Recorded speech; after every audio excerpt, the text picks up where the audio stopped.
Breaking news just shook the entire AFC to its core. A powerhouse team just dropped a $200 million trade bomb to snatch Shedeur Sanders straight out of Cleveland. Since we're going this year, it would have been 8 years earlier, because 4 years ago they were here. You know, so you play the other divisions every 4 years, and then they switch the home and away. So, I don't even remember the game last.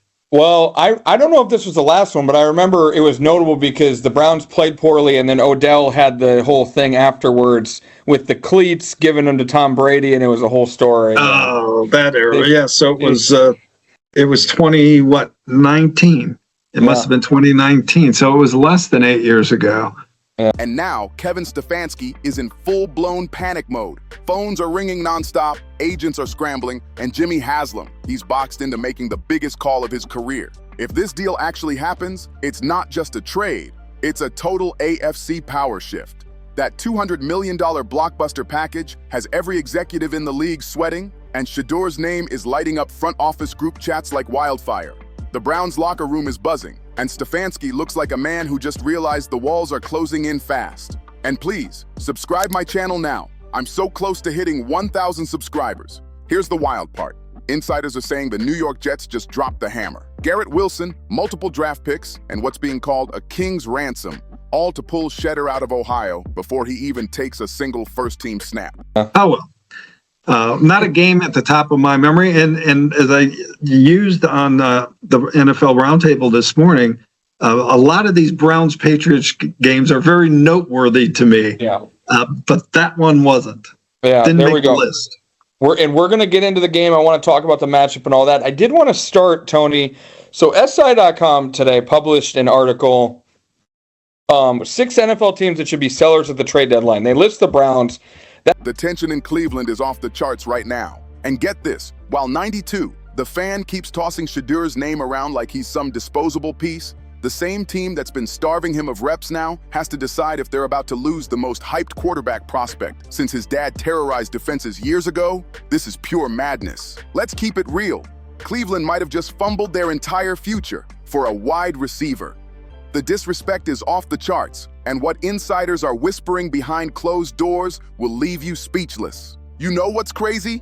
When you Google Shedeur Sanders right now, the first thing that pops up isn't his highlight reel or stats. It's trade rumors and exit talk. The Browns look like they're playing checkers on a chessboard, tripping over their own moves while the whole league watches in disbelief. Here's what's really going down. The Cleveland Browns are in full panic mode, and no amount of coach talk can hide it.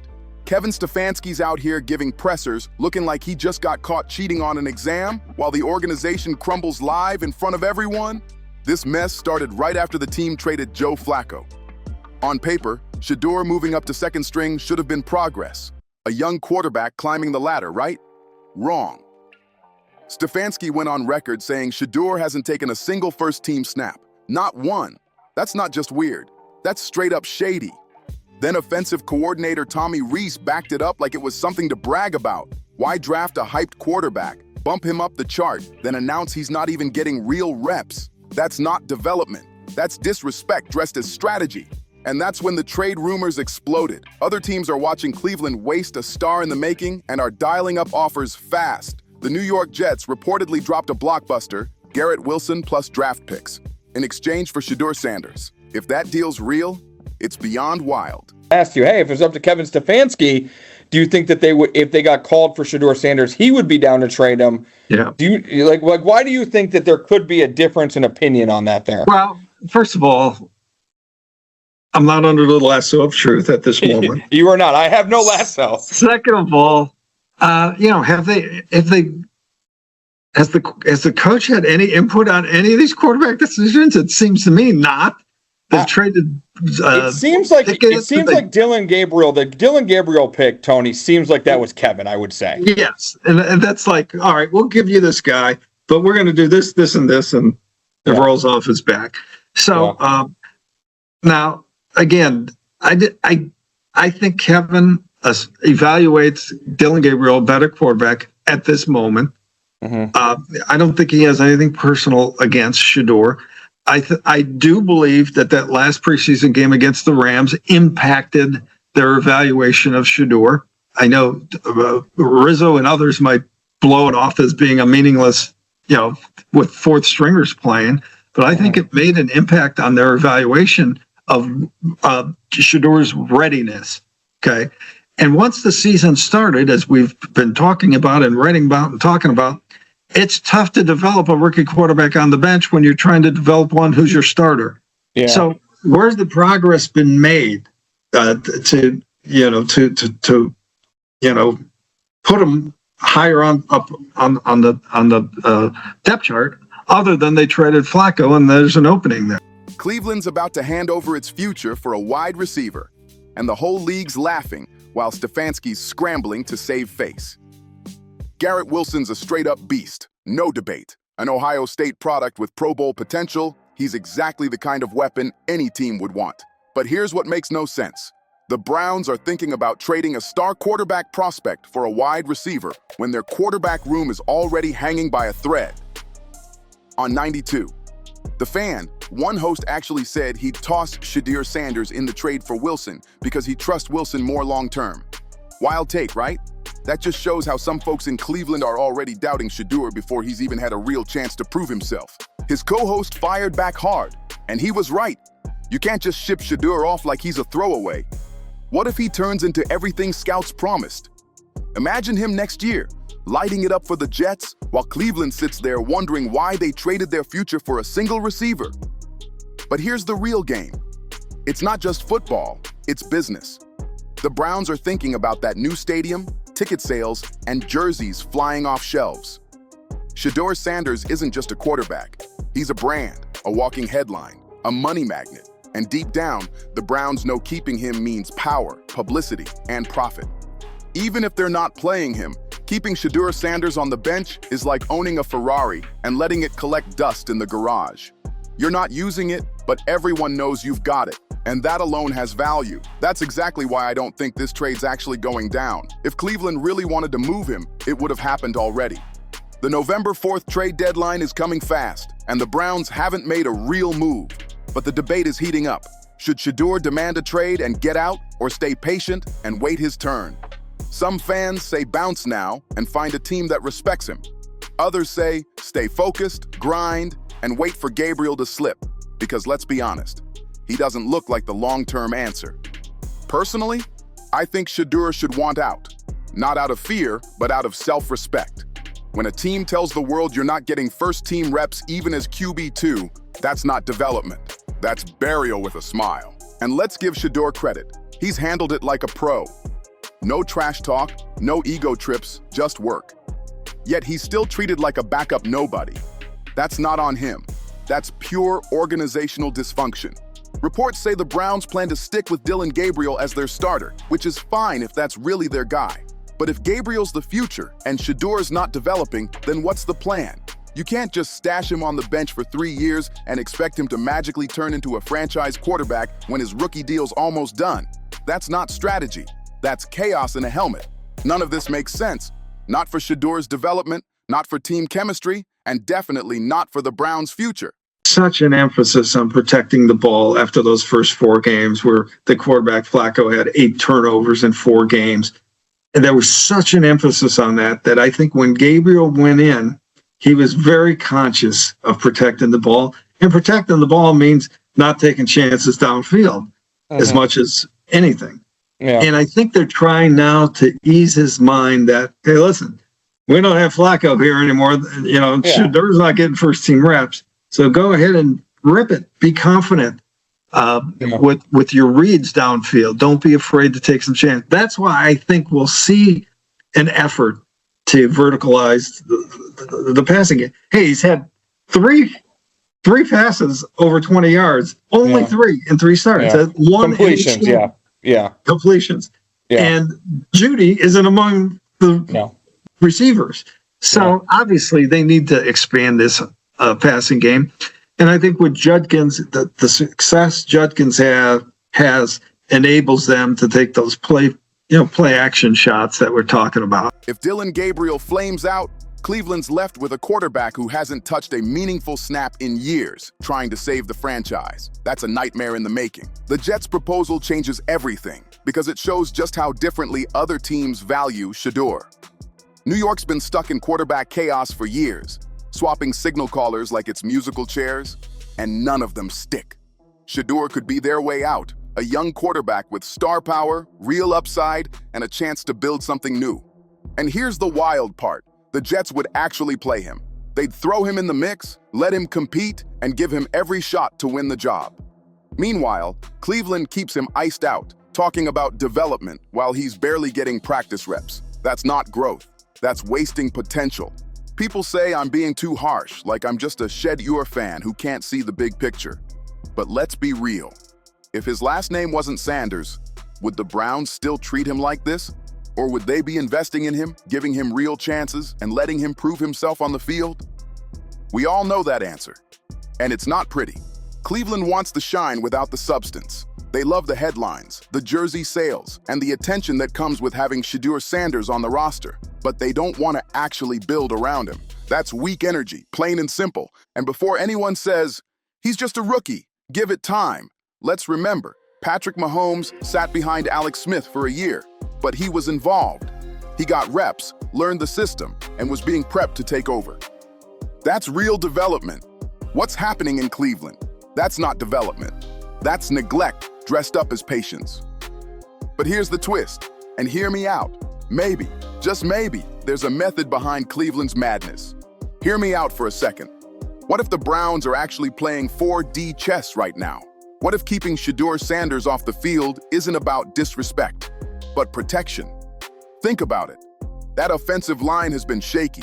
The play calling's been a mess, and Dillon Gabriel's getting slammed behind a group that looks lost half the time. If Cleveland truly believes Shedeur's their future, maybe they don't want to throw him to the wolves just yet. Why risk his confidence, or worse, his health, behind a busted system? Maybe they're planning to rebuild the O-line, tighten up the scheme, and hand him the keys next season when things aren't so chaotic. Honestly, that's the best-case scenario, and I want to believe it. But here's where the doubt creeps in. The Browns' history with quarterbacks is a straight-up horror movie. They've cycled through more starters than most fans can count, and hardly any of them have survived the dysfunction. So what makes this time different? What secret formula do they suddenly have that's going to turn Shedeur into a star when it didn't work for Baker Mayfield or any of the other next big things? The truth is, maybe Cleveland's just buying time, hoping the noise dies down while they figure it out on the fly.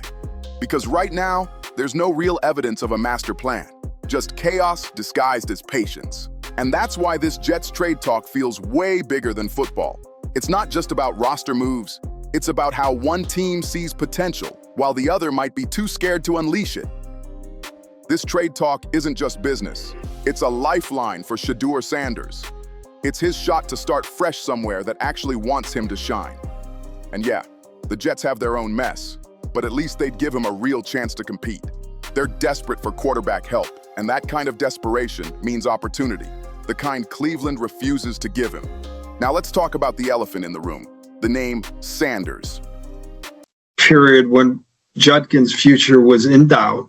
Except for that, I thought Judkins was the absolute right pick for this team over Henderson. I'd have been happy with either of them. I said that many times prior to the draft, and I'm glad they got one of them. But Judkins, to me, really resembles Nick Chubb, running style. And Henderson's a little, the Patriots see him as kind of a third down back, at least at this point of his career, not the bell cow that Judkins is here. So I think I'm glad the way it worked out that Judkins is back and he's doing his thing. Want to see him go over 100 yards. Yes, I want to see that too on Sunday. All right, last one here, Tony. For the Browns to win this game, what do you think the most important thing is going to be? Is it they got to force 3 turnovers, or they got to unlock the downfield passing game? Like, what's that one thing you're keen in on? Well, the Patriots have gone 4 games in a row without a quarterback turnover. I think Stevenson has a fumble in those 4 games, but that's they're +2 in turnovers, whereas they had 5 turnovers against Pittsburgh in their game against the Steelers. 5 offensive turnovers. All right, so protect the ball is one thing, but at the same time, we need to see Dillon Gabriel The narrative around Shedeur's career has always been tangled up with his dad. People can't separate Shedeur from Deion, always dragging his father's personality, fame, and coaching style into the mix. That's not fair, but it's the world he's living in.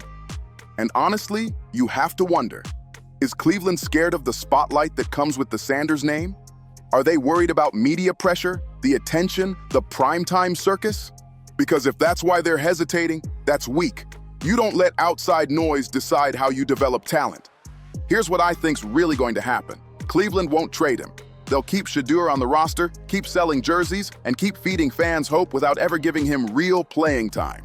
Maybe they'll toss him into a few preseason snaps or garbage minutes when Gabriel's struggling, but they'll never fully commit. He'll be their shiny PR piece, not their quarterback of the future. And through it all, Shedeur will keep handling business like a pro, staying quiet, staying humble, just grinding. Because that's who he is. He's not the type to throw tantrums or chase drama. He lets his play do the talking. But here's the truth, and I hope he hears it one day. You don't owe Cleveland a thing. If a team steps up that actually believes in you, that gives you real reps and treats you like the franchise quarterback you are, take it. Don't waste your prime years sitting on a bench for an organization that doesn't appreciate what it's got. And yeah, maybe some folks will say I'm too emotional about this, but you know what? Sometimes passion just tells the truth louder than logic. Let me ask you something. When has waiting around ever worked for a young, talented quarterback stuck in a broken system? Can you name one? Because I can't. The truth is, teams show you who they are by what they do, not what they say. And Cleveland's actions are screaming that they don't recognize what they've got in Shedeur Sanders. They're too busy playing politics, protecting egos, and trying to justify picking Dillon Gabriel instead of admitting the obvious. The real star is sitting right there on the bench. So, when 92, the fan starts tossing Shedeur's name around like he's a throw-in player to make the money work, that tells you exactly how some folks in Cleveland see him, as an asset, not a leader. But here's the twist that gets me fired up. Those same people calling him overrated now will be the first ones cheering when he's balling out somewhere else. It happens every time. Teams mishandle a rising star, trade him for cheap, and then watch him turn into a monster for another franchise. And when it happens, everyone back home pretends they didn't see it coming. Cleveland's on the clock. The November 4th trade deadline is creeping up fast, and this is their make or break moment. They can either commit to Shedeur, give him real reps, and see what he's truly made of, or they can ship him off and gamble that Gabriel's the answer. But if they're wrong, they'll regret it for the next decade. Me? I think Shedeur is going to be fine no matter what. Whether he stays in Cleveland and eventually earns his shot or heads to New York to light it up, his talent and mindset are built for success. The real question isn't, can Shedeur Sanders make it in the NFL? It's whether Cleveland's smart enough to see it before someone else does. So what do you think? Should the Browns trade Shedeur to the Jets for Garrett Wilson and picks, or keep him and finally give him a fair shot? Is Kevin Stefanski playing it smart, or just proving Cleveland still doesn't know how to handle quarterback talent? Drop your thoughts in the comments. I know you've got opinions on this one. If you made it this far, hit that like, share, and subscribe button, because this Shedeur Sanders saga is just getting started. Turn on that bell so you don't miss a single twist, and I'll catch you in the next one.